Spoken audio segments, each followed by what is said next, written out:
Good evening, Beach Church. Let's take a medium deep dive into the saga of Saul and David.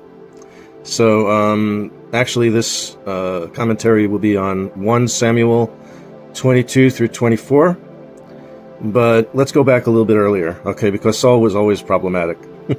And Saul also was the first king of Israel. So, actually, you'll notice this theme that a lot of the kings that are against God are also somewhat mentally ill, deranged,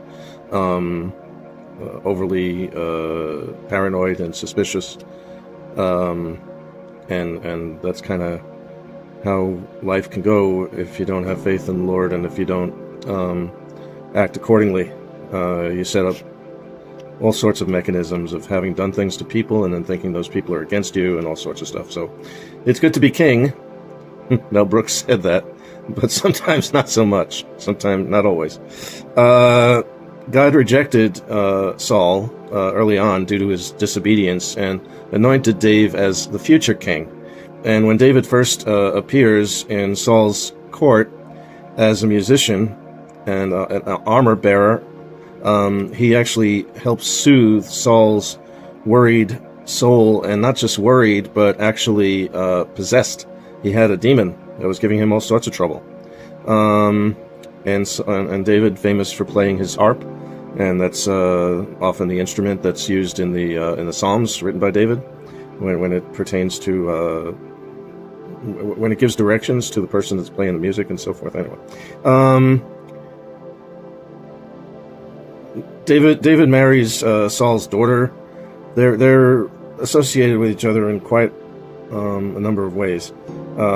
He is servant, son-in-law, healer, military leader under Saul, and also his rival because of Saul's jealousy and paranoia. Actually, the problem with David from Saul's perspective was that he was too popular. Everybody loved David. And so Saul got more and more paranoid about him, tries to kill him. After he makes David a military leader, he sends an army in after him. And he tried to get the Philistines to kill him. And David is a fugitive at one point. David didn't have any problem with Saul. But what we find in 1 Samuel 22 to 24 is this is kind of the height of the paranoia phase for Saul. Saul kills 85 priests of Nob under Abimelech for aiding David when he was on the lam. He figured, oh, well, they're with him now, and I got to get rid of all of these priests. A major injustice. All that they did was give him some food and shelter. And then in return, David spares Saul's life twice. He has 2 different opportunities where he could take Saul out altogether, and he lets him live.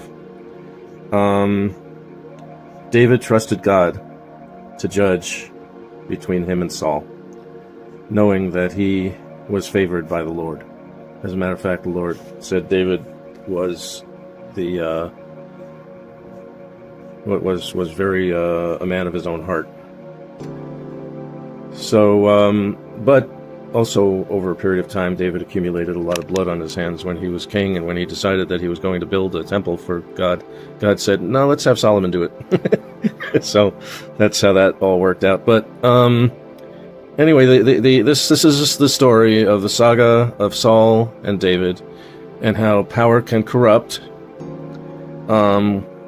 especially when you're dealing with somebody who is prone to jealousy and paranoia, and how David remained true to God, faithful to God, obedient to God, and Saul had problems doing so. And therein you see the righteousness of what goes down in 1 Samuel 22 to 24. The one who stays in good favor with God is gonna by being righteous, having a righteous heart, having a softened heart to God, is going to triumph over the one who is more worldly and representing the unfortunate human characteristics that are so prevalent in this world. And that's the story of 1 Samuel 22 to 24.